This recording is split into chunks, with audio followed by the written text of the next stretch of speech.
കരിപ്പൻ ബോസും നാടൻ പെണ്ണും. രചന രസഗുള. അവതരണം ഷാഹുൽ മലയിൽ. എഡിറ്റിംഗ് ഷെരീജ് പൂനൂർ. സത്യം തന്നെയല്ലേ ഞാൻ പറഞ്ഞു, ലേശം ചിരിക്കാൻ കൂടെ അറിയാത്ത ആ മനുഷ്യനെ കാറിൽ നിന്ന് വിളിച്ചില്ലെങ്കിൽ അത്ഭുതമുള്ളൂ. ആൾ പതുക്കെ ആ ഫയൽ തുറന്ന് ജോലി ചെയ്യാൻ തുടങ്ങി. സമയം ഉച്ചയോടടുത്തു. അവൻ തന്നെ ക്യാബിൽ നിന്ന് ഓരോ ഫയലുകളായി നോക്കിയായിരുന്നു.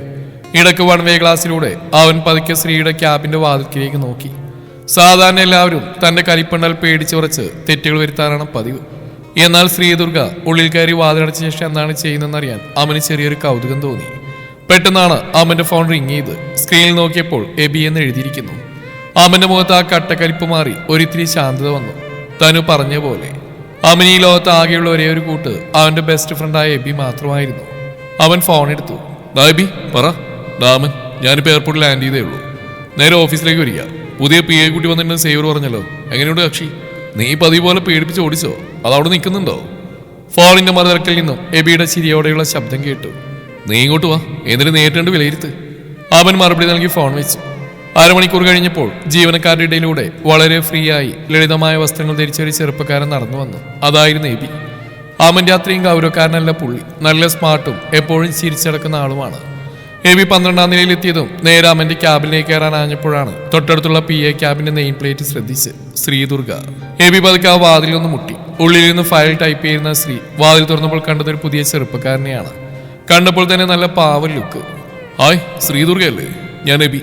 അവൻ കൈ നീട്ടി. ആഹാ, തനി ഇന്നലെ പറഞ്ഞ എബി സാർ ഇതാണല്ലേ? ശ്രീധരന്റെ കസേരയിൽ നിന്ന് എഴുന്നേറ്റ് കൈ കൊടുത്തു. Hello sir. അയ്യോ, സാർ എന്നൊന്നും വിളിക്കല്ലേ, വെറുതെ എബി എന്ന് വിളിച്ചാൽ മതി. അവന്റെ കൂടെ നിൽക്കുന്നതുകൊണ്ട് എനിക്ക് ആ കലിപ്പ് സ്വഭാവം ഉണ്ടെന്ന് വിചാരിക്കണ്ട കേട്ടോ. അവനുള്ളിൽ വലിയൊരു ഹിറ്റ്ലറിയും കൊണ്ട് നടക്കുക. എബി ചിരിച്ചുകൊണ്ട് പറഞ്ഞു. അത് ഞാൻ ആദ്യത്തെ ദിവസം തന്നെ മനസ്സിലാക്കി എബി. മനുഷ്യൻ ലേശം ചിരിക്കാൻ അറിയോ? എപ്പോഴും ആ മസിലൊക്കെ പെരുപ്പിച്ച് വെച്ച് കലിപ്പിലിരിക്കുകയല്ലേ. എന്റെ ദൈവമേ.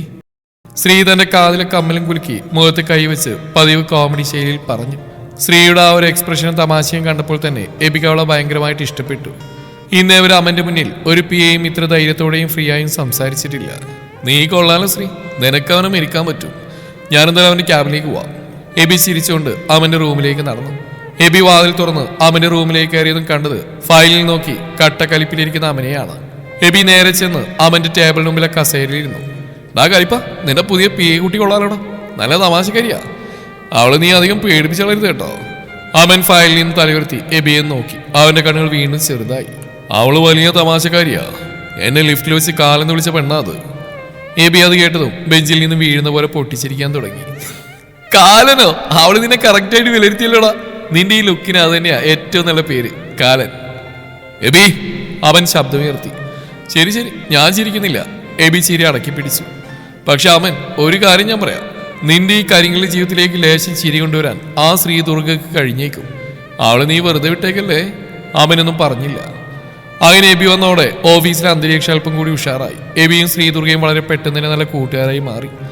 അവന്റെ ആ കടുപ്പമുള്ള സ്വഭാവത്തിനടയിലും ശ്രീ തന്റെ പതിവ് തമാശകളും കുസൃതികളുമായി ആ ഓഫീസിൽ പിടിച്ചു നിന്നു. ശ്രീദുർഗ കൊടുക്കുന്ന വലിയ വലിയ ഫയലുകളിലും പ്രൊജക്ടുകളിലും അവൾ വളരെ കൃത്യതയോടെയും പെർഫെക്ഷനോടെയും ജോലി ചെയ്യാൻ തുടങ്ങി.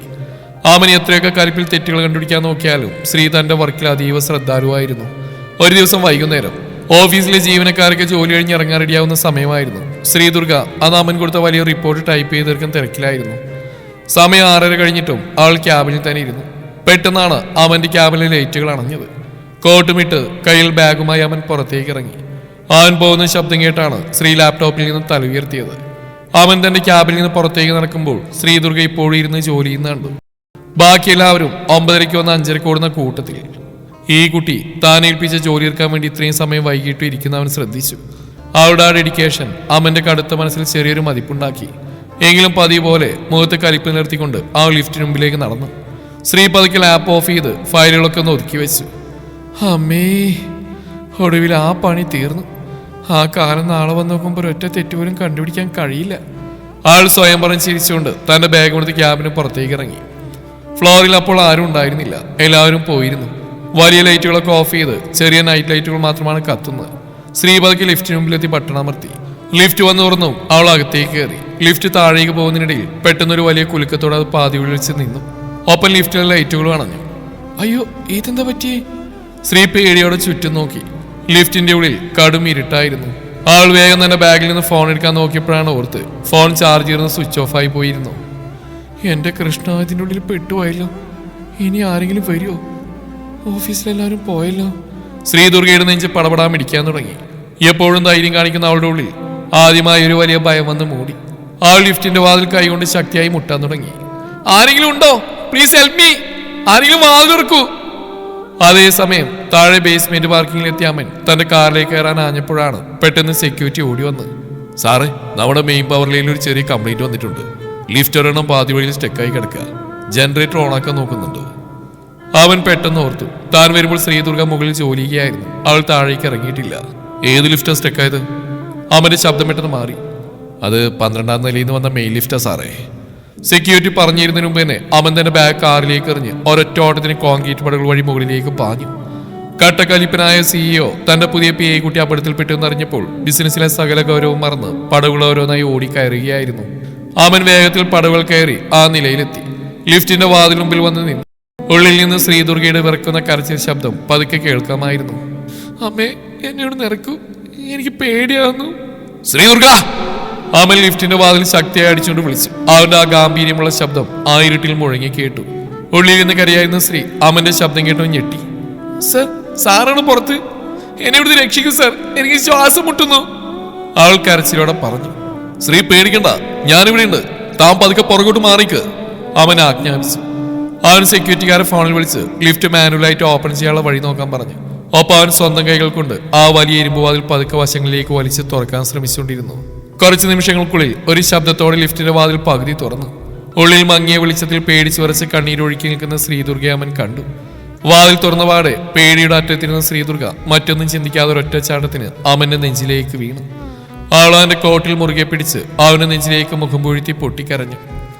ജീവിതത്തിൽ ഇന്നേവരെ ഒരു പെൺകുട്ടിയും ഇത്ര അടുത്ത് വന്നിട്ടില്ലാത്ത അവൻ ഒരു നിമിഷം തരിച്ചുപോയി. അവന്റെ കൈകൾ വായുവിൽ നിന്നു. അവളുടെ വിറക്കുന്ന ശരീരവും കാതിലെ ചെമിക്കിയും തന്നെ നെഞ്ചിൽ തട്ടു നോക്കാൻ അവൻ അറിഞ്ഞു. അവന്റെ ഉള്ളിൽ ആ കരിങ്കല്ലിന്റെ മതിൽ പൂർണ്ണമായും തകരുന്നത് ആ നിമിഷത്തിലായിരുന്നു.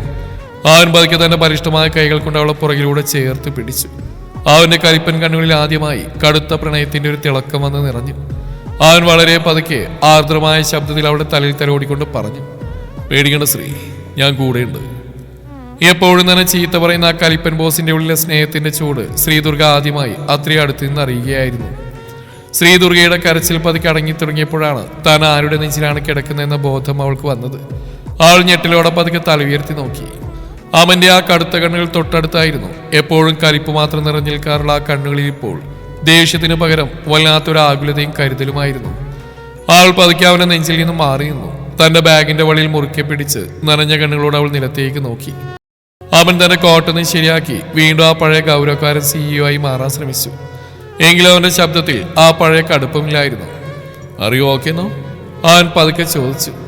Yes sir, thank you. Shri പതുക്കെ വിറക്കുന്ന ശബ്ദത്തിൽ പറഞ്ഞു. അവളുടെ കാതിലെ വെള്ളിക്കമ്പലുകൾ അപ്പോഴും പതുക്കെ കുലുങ്ങുന്നുണ്ടായിരുന്നു. 5:30 കഴിഞ്ഞ് എല്ലാവരും പോകുന്ന ഓഫീസായത്. തന്നോടാരാ ഈ സമയത്തിരുന്ന് ജോലി ചെയ്യാൻ പറഞ്ഞ്? ഞാൻ തന്ന ഫയൽ നാളെ തന്നാലും മതിയായിരുന്നു. അവൻ പതുക്കെ ആളെ വഴക്ക് പറയാൻ തുടങ്ങി. പക്ഷെ ആ വഴക്കിലൊരു ബോസിന്റെ അധികാരത്തേക്കാൾ കൂടുതൽ ആൾക്ക് എന്തെങ്കിലും പറ്റിപ്പോകുമെന്ന പേടിയായിരുന്നു പ്രകടമായിരുന്നത്. ശ്രീദുർഗ ഒന്നും മിണ്ടാ തലതാഴ്ത്തി നിന്നു. എപ്പോഴും നാടൻ ഡയലോഗുകളും കോമഡി അടിച്ചിടന്ന് അവിടെ ആ ഇരിപ്പ് കണ്ടപ്പോൾ അവനുള്ളിൽ എന്തോ പോലെ തോന്നി. ഒരു താഴേക്ക് പോവാ. അവൻ മുന്നോട്ട് നടന്നു. പവർ പോയതുകൊണ്ട് അവർക്ക് പടവുകൾ വഴി തന്നെ വേണമായിരുന്നു താഴേക്ക് ഇറങ്ങാൻ. മങ്ങിയ വെളിച്ചമുള്ള ആ കോൺക്രീറ്റ് പടവുകളിലൂടെ അവൻ മുന്നിലും ശ്രീദുർഗ പുറകിലുമായി പതുക്കെ നടന്നു. പേടി കാരണം ശ്രീ വളരെ സൂക്ഷിച്ചാണ് ചൂടുകൾ വെച്ചിരുന്നത്. പെട്ടെന്നൊരു പടിയിറങ്ങുമ്പോൾ അവളുടെ കാലം തെറ്റി. അവൾ പതുക്കെ നിലവിളിച്ചു. പക്ഷെ വീഴുന്നതിന് മുമ്പ് തന്നെ ഒരു ശക്തമായി കൈവന്ന് അവളുടെ കൈത്തണ്ണിൽ മുറുക്കെ പിടിച്ചിരുന്നു. അവൻ അവളെ താങ്ങി നിർത്തി. നോക്കി നടക്കേണ്ട ശ്രീദുർഗ. അവൻ അവളുടെ കണ്ണുകളിലേക്ക് നോക്കി ചോദിച്ചു. അത് ഇരുട്ടായതുകൊണ്ട്? അവൾ പതുക്കെ മന്ത്രിച്ചു. അവനൊന്നും പറഞ്ഞില്ല. അവൻ അവളുടെ കൈത്തണ്ടയിലെ പിടിവിട്ടില്ല. ആ ഇരുട്ടിലൂടെ പടവുകൾ ഇറങ്ങി താഴെ ബേസ്മെന്റ് എത്തുന്നവരെ അവൻ അവളുടെ കൈ പിടിച്ച് തന്നെയാണ് മുന്നോട്ട് നടന്നത്. ആദ്യമായിട്ടായിരുന്നു അവനൊരു പെൺകുട്ടിയുടെ കൈ ഇത്രയും സമയം ചേർത്ത് പിടിക്കുന്നത്. ആ സ്പർശത്തിൽ രണ്ടുപേരുടെ ഉള്ളിൽ പുതിയൊരു അനുഭൂതി മുട്ടിടുകയായിരുന്നു. താഴെ പാർക്കിങ്ങിലെത്തിയപ്പോൾ സെക്യൂരിറ്റി ജീവനക്കാർ ഓടി വന്നു.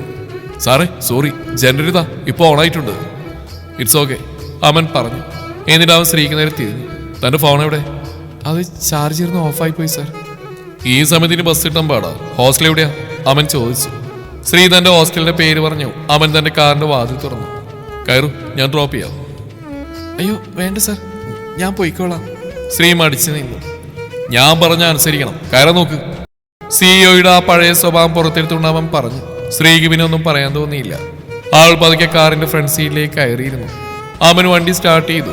കൊച്ചി നഗരത്തിലെ തിരക്കുകളിലേക്ക് എടുത്തു. കാറിന്റെ ഉള്ളിൽ നല്ല ശാന്തതയായിരുന്നു. FM റേഡിയോയിൽ പതുക്കെ ഒരു പ്രണയഗാനം ഒഴുകി നടക്കുന്നുണ്ടായിരുന്നു. ഡ്രൈവ് ചെയ്യുന്നതിനിടയിൽ അവൻ പതുക്കെ സൈഡിലേക്ക് നോക്കി.